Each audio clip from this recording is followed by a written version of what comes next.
Welcome to Just Count Me In, a podcast designed to help you break free from your limitations and step into the life that you actually were meant to live.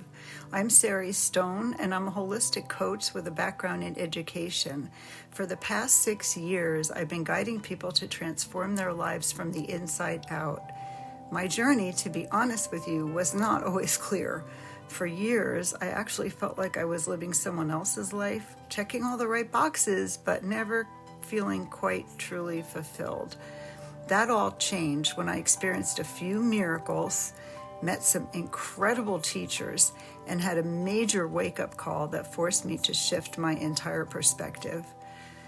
Wayne Dyer once said, when you change the way you look at things, the things that you look at change. And that is exactly what this podcast is about.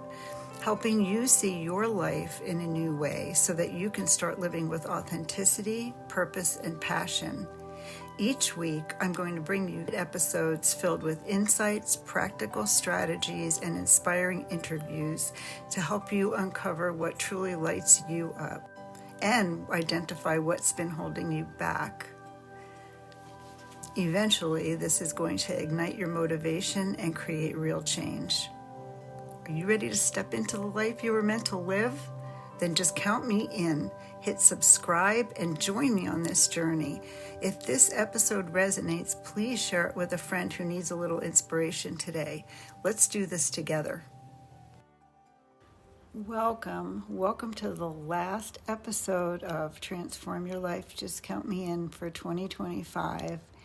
And I'm coming off of a week of just heaven with my daughter and her family and my 2 youngest grandchildren, where I was just so present, so not on my phone, so not pulled out towards my work, which I do love, but so totally present because they're little. They're 6 and 2.5, and they ask a lot of questions, and the other Griffin says a lot of words, and I really thought deeply about how I want to end this year and why I'm doing everything that I'm doing.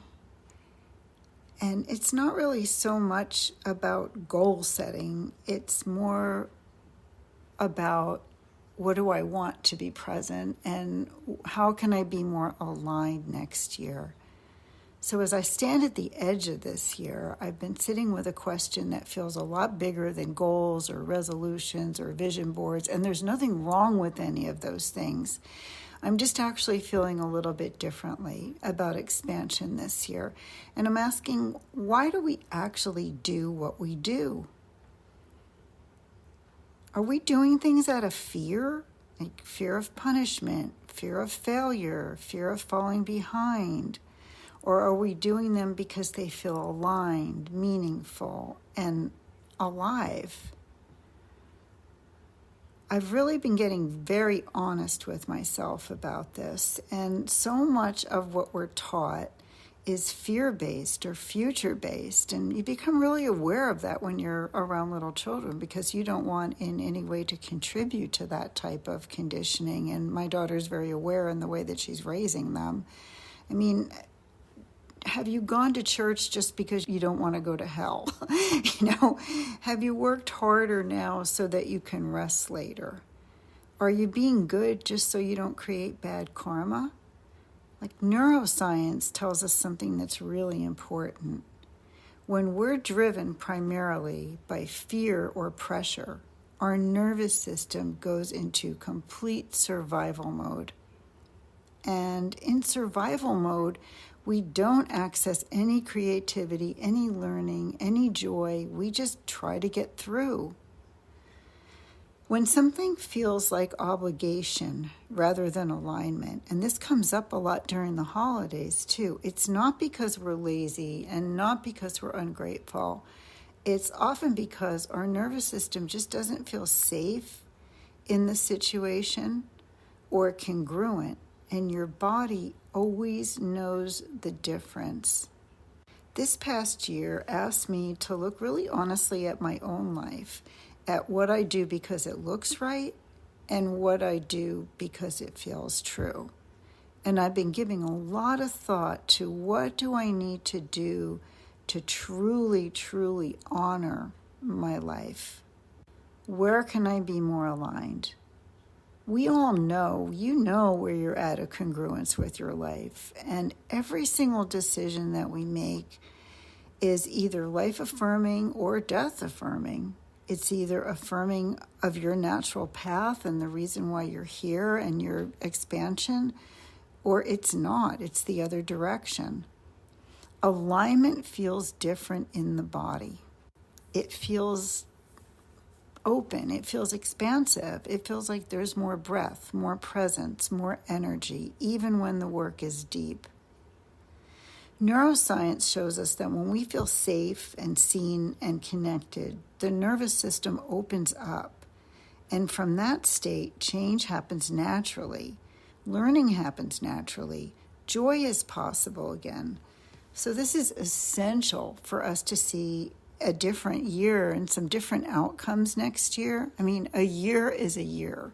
There's no such thing as a bad year or a good year. It's how you view your experiences of that year or world circumstances of that year. And maybe the question for this year isn't what should I be doing? What do I need to do more of? But more like what allows my nervous system to soften and engage fully with life. Presence is the currency of the future. And my relationship with presence is where I've done my greatest healing this past year. When we can learn from that state, change happens naturally. Learning happens naturally, and joy becomes really, really possible again. If you're someone who feels sensitive, thoughtful, or burnt out, especially within systems like school, work, or relational expectations, there's nothing wrong with you. Often it's not about trying harder. It's more about creating safety and clarity and self-trust from the inside out. And that's the work I care really, really deeply about, both here on the podcast and in my private work with clients. I really love helping adults and children stay connected to themselves while learning how to live inside systems that were not always built for their nervous systems. People often tell me my child feels so safe being who they are again with you, and that's when the big changes start to happen. So as we enter this year, maybe the practice is not forcing ourselves into new habits. And this is a mind shift for me too. Maybe it's listening more closely to our nervous system. It's being more mindful of our joy. It's deciding what we are no longer available for and what we want to be more available for. As we move into this new year, I want to say this gently. If something in this episode resonated, if you're tired of pushing, tired of performing, tired of trying to make yourself fit into structures that don't quite fit you, you are not alone. In addition to this podcast, I work privately with a very small number of people through one-on-one coaching. The work we do focuses on nervous system regulation, self-trust, and learning how to engage with life in a way that feels aligned, not forced, not artificial. And this is deep reflective work, and I keep it intentionally personal. That's why I limit the amount of clients that I see. So if you're curious, you can learn more about this through the link in the show notes. And if this podcast is simply a place you like to come to take a breath and reflect, I'm glad you're here too. Thank you for walking this new year with me.